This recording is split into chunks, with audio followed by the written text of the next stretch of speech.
وسلم. قرآن رائے ہدایت ہے، سچ ہے. قرآن جھوٹ نہیں بولنا، سچ ہے. قرآن کی سوال کرو، قرآن کو پوچھو، اس نے کو سب کچھ تحریر ہے اور خوبصورت انداز تحریر ہے.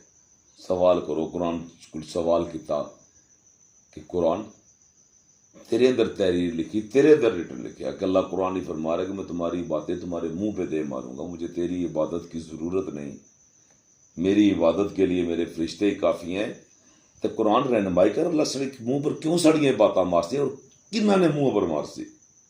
کیا سڑیاں باتاں سارے منہ پر لگ سن یا سارے نے منہ پر لگ سن؟ یہ کیا وجہ ہے، کیا حقیقت ہے؟ راز فاش کر تھوڑا تو وہ اللہ سے وسیع کر دیتی نا.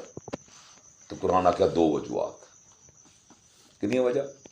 دو وجہ. ایک شرک، دوسرا حقوق العباد.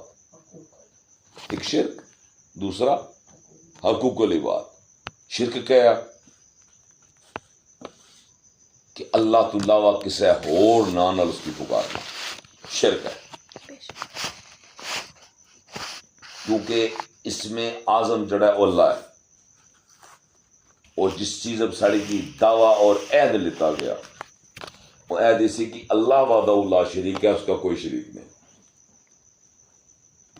جڑا انسان کو عہد لیتا گیا نا وہ اسی کہ اللہ وحدہ لا شریک ہے، سنا اس کا کوئی شریک نہیں. اللہ نے کوئی شریک نہیں، اس وجہ سے وہ صرف اللہ ہے. ٹھیک ہے. کسی جگہ رب العالمین بھی آیا، چلو ایک بار ہی آیا، دو بار ہی آیا. رب العالمین مطلب ہے تمام جہانوں کا رب. رب العالمین، عالمین کا رب کون؟ اللہ. عالمین کا رب کون ہے؟ اللہ. رب العالمین، عالمین کا رب. قیامت تو لے کے ابد تک، ابد تو لے کے قیامت تک. ٹھیک ہے. مطلب ہے کہ جدو تو نظام چلیا تو لے کے قیامت آن تک کہ اللہ اللہ وحدہ لا شریک. نبی نے امتی بننا سی، بنے نہیں بنے. لیکن عبادت نہیں گل ہے.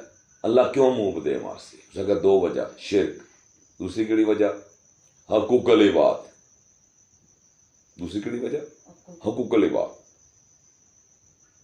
حقوق العباد تو سمجھ آ گئے بھائی اپنے بھیناں پراں دوستاں رشتہ داراں نے حقوق پورے کرنے، کسی نے حق نہیں کھانا، حقوق العباد ادا کرنے. جس نے جڑا رائٹس ہے، جڑا بھینوں نہ رائٹس ہے یا کسی نے ہور نہ رائٹس ہے، تے وہ جتنے بھی رائٹس کیسا